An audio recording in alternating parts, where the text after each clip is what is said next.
Rocket League was an absolute blast back in 2015 when it was released on PC and PlayStation. 2 years later, it'd be launched on Switch, and 5 years after its initial release, it is still a fun and engaging title.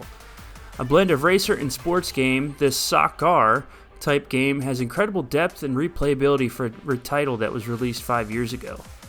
The skill ceiling, which is high like the ceilings in the arenas, gives players the ability to be tactical and creative in their approach to the game. On top of the skill ceiling, the regular updates and the countless number of fun cosmetic collectibles will keep you playing to unlock more. Strap in and enjoy this mediocre gameplay of Rocket League. Rocket League offers players the ability to play in a wide variety of ways. You have online play in the form of quick play, competitive matches, and tournaments that will test your abilities against players with skill levels relatively equal to your own. I personally have spent about 80% of my time so far playing quick play, and never once did I feel that the other players were significantly better or worse than me, so good job Psyonix for matching players up based on their skill level. The remaining modes include local play, so if you have a friend or family member with another Switch, you can easily play co-op with each other online or against the computer together. If you want to play single player, tournaments and even club mode can scratch that itch.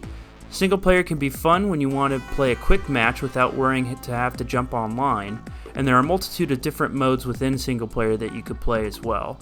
Such fun alternatives such as basketball, hockey, drop shot, rumble, that take that soccer style of play and change it up just a little bit.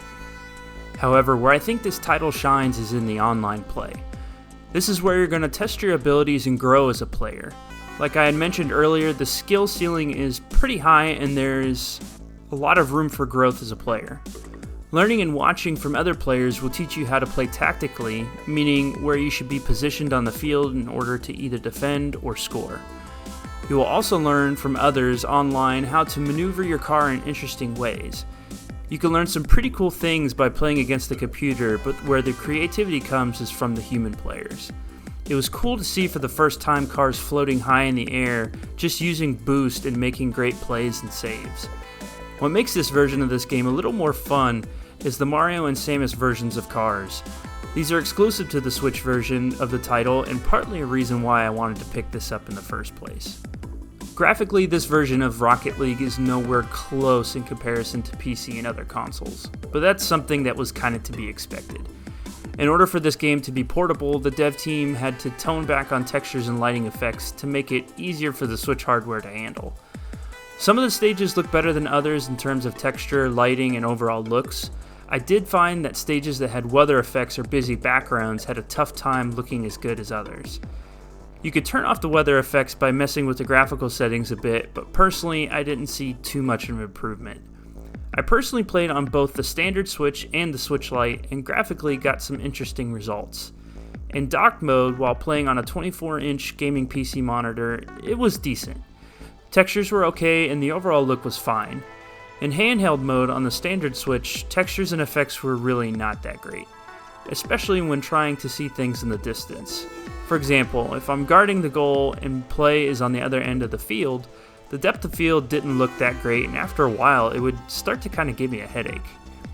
Also, on a side note, if you intend to play Rocket League in handheld mode for any extended period of time, I would highly suggest getting a grip to make that Switch feel a little more comfortable.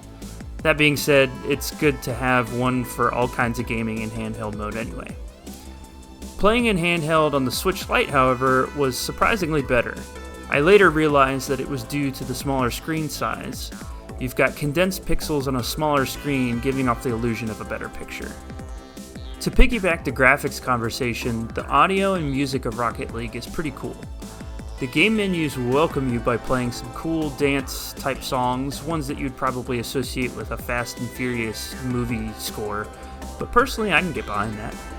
Car audio and effects are all customizable. Engine and goal celebration sounds can be changed and others can be unlocked to add a bit of unique personality to your ride and goal celebration. Despite the lower quality and graphics for the Switch, Rocket League is still as fun as it ever was. Since then, regular updates and new cosmetic items will keep you coming back for more. What makes this version of Rocket League great is the fact that you're able to take it on the go and play a few matches here and there and then just be done. The massive room for improvement in my own style of play will allow me to keep coming back and playing more. If you're looking for a fun and competitive sports title, I would certainly recommend this version of Rocket League. Thanks for watching this short review on Rocket League for the Switch, and stay tuned for more.